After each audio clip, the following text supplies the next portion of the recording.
It is December, 1942. The Atlantic Ocean is freezing. Imagine sitting in a canoe, not a steel boat, not an armored landing craft, a canvas canoe. You are bobbing in the pitch-black water, miles off the coast of France. Below you is the crushing depth of the sea. Ahead of you is the mouth of the Gironde River, one of the most heavily guarded waterways in Nazi-occupied Europe. Your mission? Paddle 60 miles directly into the enemy's backyard, dodge searchlights, evade patrol boats, survive freezing temperatures, and then blow up their ships. You are one of 10 men selected for this mission. The odds of you coming back alive are practically zero. But if you succeed, you might just shorten the war by 6 months. This isn't a movie script. This is Operation Frankton. And these are the men history would come to call the cockleshell heroes. To understand why the British Royal Navy resorted to sending canoes to fight the Third Reich, we have to look at the strategic map of 1942. Germany was hungry for resources, specifically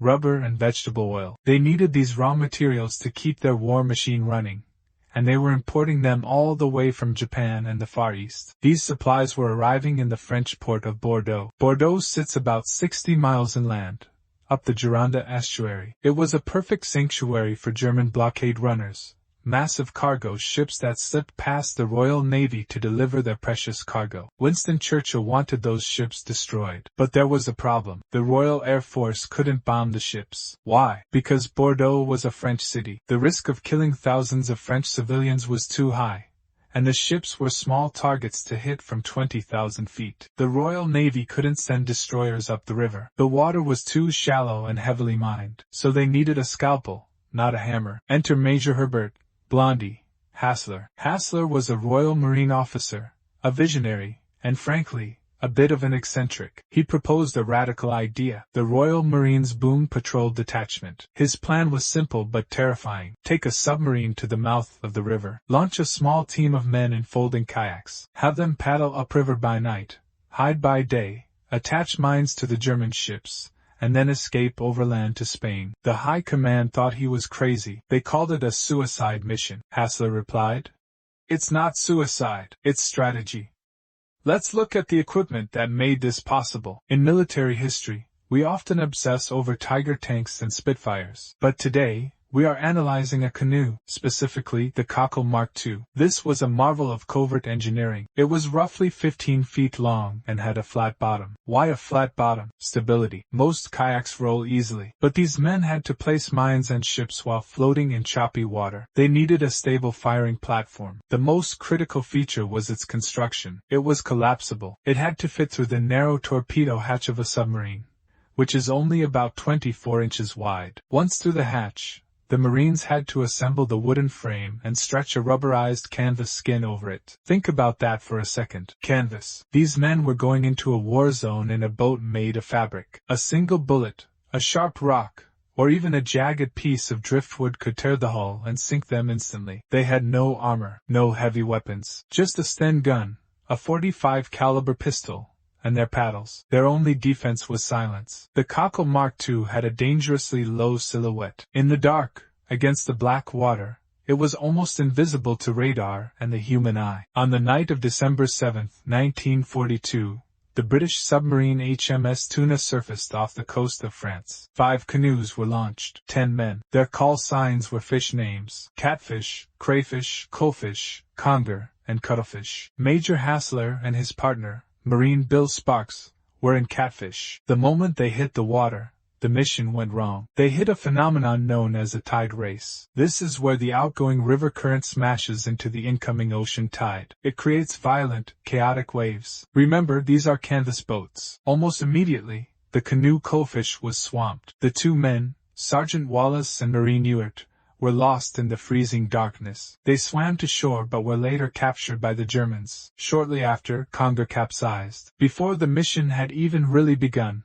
the force was cut down. For the survivors, the next 4 days were a nightmare of physical endurance. They had to paddle against the tide for 6 to 8 hours every night. Imagine the physical toll. You are soaking wet. It is freezing cold. Your hands are blistered. And you have to keep a rhythm of paddling that is silent. No splashing. During the day, they had to hide. They pulled their canoes into the reeds on the riverbank and covered them with camouflage nets. They had to lie still in the mud for 12 hours, unable to light a fire to warm up, unable to talk above a whisper, while German patrol boats motored past just feet away. It wasn't just a battle against the Nazis. It was a battle against hypothermia and exhaustion. By the time they reached Bordeaux on the fourth night, only 2 canoes remained. Catfish, with Hassler and Sparks, and Crayfish, with Corporal Laver and Marine Mills. 4 men. That was all that was left of the force. Now we reached the tactical climax. The attack itself. They reached the harbor of Bordeaux. The lights of the city were blazing. The Germans felt so safe this deep inland that they hadn't even blacked out the port. The target ships were lined up at the docks. The weapon of choice was the Limpet Mine. A limpet mine is a magnetic explosive device containing about 8 pounds of high explosive. It's named after the sea snail, the limpet,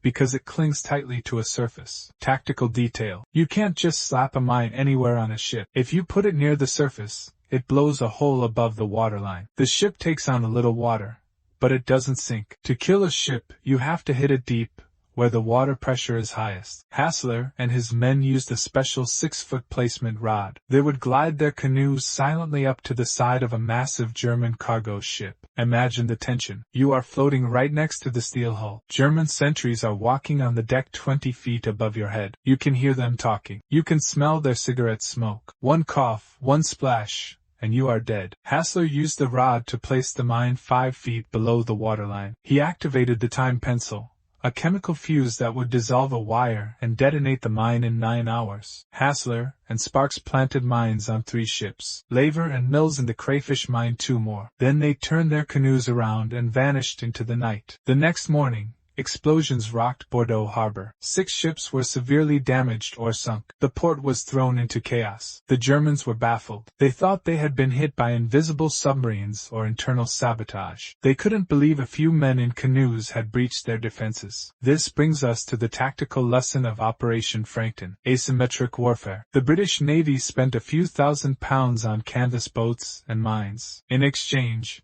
they destroyed millions of Reichsmarks worth of shipping and disrupted the supply of vital raw materials for months. It proved that a small, highly trained force could achieve strategic results that a massive battleship fleet could not. But we must also address the human cost. This mission is a stark reminder of the brutality of war. Of the 10 men who launched, 2 drowned from hypothermia. 6 were captured. Only 2, Hassler and Sparks, escaped to Spain with the help of the French resistance. The 6 who were captured were not treated as prisoners of war. Hitler had issued the infamous Kommandobefehl, the Commando Order. It stated that any Allied commando found behind German lines was to be executed immediately, without trial, even if they were in uniform. The 6 captured Marines were interrogated and then executed by firing squad. They died not in battle, but as victims of a war crime. The raid on Bordeaux was a tactical masterpiece and a human tragedy. Winston Churchill later wrote that Operation Frankton shortened the war by 6 months. While historians debate the exact timeline,